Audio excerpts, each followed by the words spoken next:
Now, a statue stands on the top of a 2-meter tall pedestal.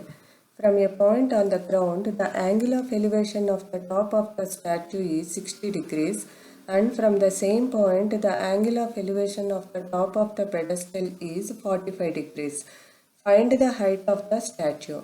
So, మనకి ఏమి ఇచ్చారంటే ఒక statue it stands on the top of a ఒక 2 metres టాల్గా ఉన్న pedestal మీద ఉందిట. అయితే గ్రౌండ్ మీద ఒక పాయింట్ నుంచి ఆ టాప్ ఆఫ్ ద స్టాచ్యూకి angle of elevation 60 degrees and అక్కడి నుంచే ద పెడెస్టల్ టాప్కి యాంగిల్ ఆఫ్ ఎలివేషన్ 45 degrees ఉంది. అయితే హైట్ ఆఫ్ ద స్టాచ్యూ ఎంత అని అడిగారు. సో ఇది లైన్ బై లైన్ చూద్దాం. ఫస్ట్ ఏమన్నారు, a statue stands on the top of a 2-meter tall pedestal. So first ఇక్కడ ఒక పెడెస్టల్ ఉంది, ఇది ఒక పెడెస్టల్. ఓకే, దీని మీద ఒక స్టాచ్యూ ఉందట. Okay, a statue stands on the top of a 2-meter tall pedestal. ఈ పెడెస్టల్ యొక్క హైట్ ఎంత, 2 meters. So a 2 meters tall pedestal మీద ఒక స్టాచ్యూ ఉంది. నెక్స్ట్ ఏమిచ్చారు, from a point on the ground the angle of elevation of the top of the statue 60 degrees. From a point on the ground, so ఇది ఒక ground, ఇక్కడ ఒక point. Okay, from a point on the ground, so ఈ ground మీద ఈ point నుంచి the angle of elevation of the top of the statue is 60 degrees. Top of the statue ఉంది కదా, దానికి యాంగిల్ ఆఫ్ ఎలివేషన్ ఎంతట, 60 degrees. యాంగిల్ ఆఫ్ ఎలివేషన్ అంటే మనకు తెలుసు కదా, ఏదైనా ఒక హైట్లో ఉన్న ఆబ్జెక్ట్ని చూస్తున్నప్పుడు ఆ లైన్కి అండ్ మన ఐ నుంచి హారిజాంటల్గా ఒక లైన్ అస్యూమ్ చేస్తే ఆ లైన్ మధ్య ఉండే యాంగిల్ని యాంగిల్ ఆఫ్ ఎలివేషన్ అంటారు. So the angle of elevation of the top of the statue is 60 degrees. ఇక్కడ టాప్ ఆఫ్ ద స్టాచ్యూకి యాంగిల్ ఆఫ్ ఎలివేషన్ ఎంత ఉందట, 60 degrees. And from the same point, అలాగే ఈ ఏ నుంచే the angle of elevation of the top of the pedestal is 45 degrees. ఇది pedestal కదా, పెడెస్టల్కి టాప్ ఆఫ్ ద పెడెస్టల్కి యాంగిల్ ఆఫ్ ఎలివేషన్ ఎంత అన్నారు, 45 degrees అన్నారు. ఓకే, సో ఇప్పుడు ఇక్కడ ఒక లైన్ అస్యూమ్ చేసుకుందాము. Next find the height of the statue. So ఇది స్టాచ్యూ కదా, ఆ స్టాచ్యూ హైట్ ఎంత అని అడిగారు. సో ఇప్పుడు ఈ స్టాచ్యూ పెడెస్టల్ తీసేసి దాన్ని మనం లైన్తో రిప్రజెంట్ చేసుకున్నాం కదా, ఇక్కడ మనకి ఈ స్టాచ్యూ పెడెస్టల్ బదులు ఈ లైన్తో రిప్రజెంట్ చేస్తున్నాం. సో ఇక్కడి నుంచి ఇక్కడికి పెడెస్టల్, అలాగే ఇక్కడి నుంచి ఇక్కడ ఇదంతా స్టాచ్యూ. ఓకే, సో ఇది మనకి ఇచ్చిన ఫిగర్. ఈ పాయింట్ని సి అనుకుందాం. సో ఇప్పుడు మళ్ళీ ఒకసారి చూద్దాం. ఏమన్నారు, a statue stands on the top of a 2-meter tall pedestal. So ఇది ఒక పెడెస్టల్. ఓకే, దీని మీద ఒక స్టాచ్యూ ఉంది. సో దాన్ని మనం బీసీతో రిప్రజెంట్ చేస్తాం. బీసీ అనేది ఏంటి, ఒక ఈ బిడిసి. బిడిసి అనేది ఏంటి, బి నుంచి డి వరకు పెడెస్టల్, డి నుంచి సి వరకు ఒక స్టాచ్యూ. సో ఈ పెడెస్టల్ మీద స్టాచ్యూ ఉంది. ఈ పెడెస్టల్ హైట్ ఎంత, 2 meters. From a point on the ground, అంటే ఇది గ్రౌండ్ అనుకుంటే ఏబి, ఏ నుంచి the angle of elevation of the top of the statue 60 degrees. ఇది స్టాచ్యూ కదా, డిసి అనేది స్టాచ్యూ. సో ఇక్కడికి angle of elevation 60 degrees.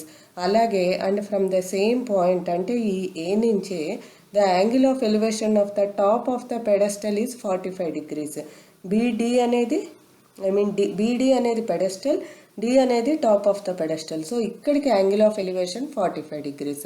Find the height of the statue అంటే DC ఎంత, హెచ్ ఎంత అని అడిగారు. సో ఇక్కడ మనకి ఈ 45 degrees కనుక తీసుకుంటే ఈ ఏబీని ఎక్స్ అనుకుందాం. ఇప్పుడు 45 degrees తీసుకుంటే మనకి ఈ బీడి అనేది ఏమవుతుంది, ఆపోజిట్ సైడ్ అవుతుంది. ఓకే, అలాగే 45 degreesకి ఏబి అనేది ఏమవుతుంది, అడ్జసెంట్ సైడ్ అవుతుంది. ఓకే, సో మనకిప్పుడు యాంగిల్ అంటే 45 degrees, ఆపోజిట్ సైడ్ అంటే బీడి అంటే 2 meters అండ్ అడ్జసెంట్ సైడ్ అంటే ఏబి అంటే x meters.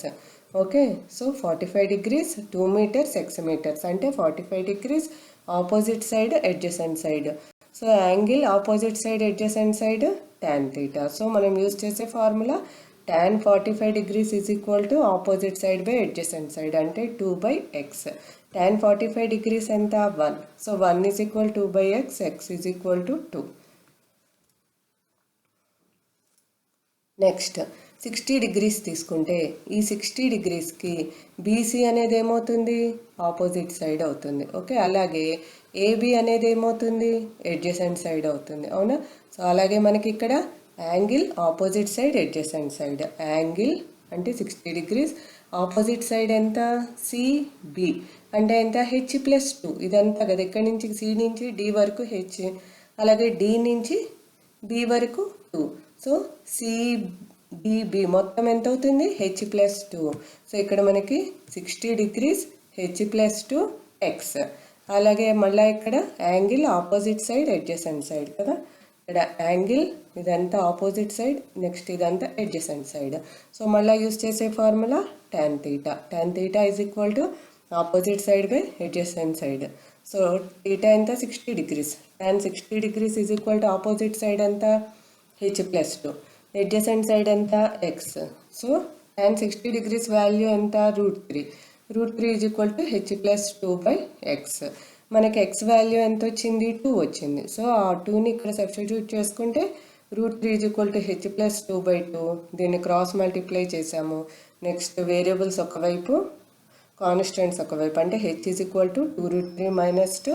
2 కామన్ తీస్తే √3 - 1. √3 వాల్యూ ఎంత, 1.732. √3 value 1.732. So h is equal to 2 × 0.732, that is equal to 1.464 meters. So what is the height of the statue? Height of the statue is h is equal to 1.464 meters.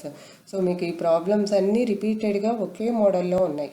అంటే ఏంటంటే మనకి angle A sides ఇచ్చారు, దాని నుంచి మనం ఏ formula use చేయాలి, next అందులో మనం యూజ్ చేసే యాంగిల్ వాల్యూ ఎంత, ఈ 3 తెలిస్తే ఈజీగా చేసేయచ్చు. ఇది ఫాస్ట్గా చేయాలంటే మీకు ప్రాబ్లం కరెక్ట్గా అర్థం చేసుకొని మనం ఫిగర్ నీట్గా డ్రా చేసుకుంటే చేసేయచ్చు.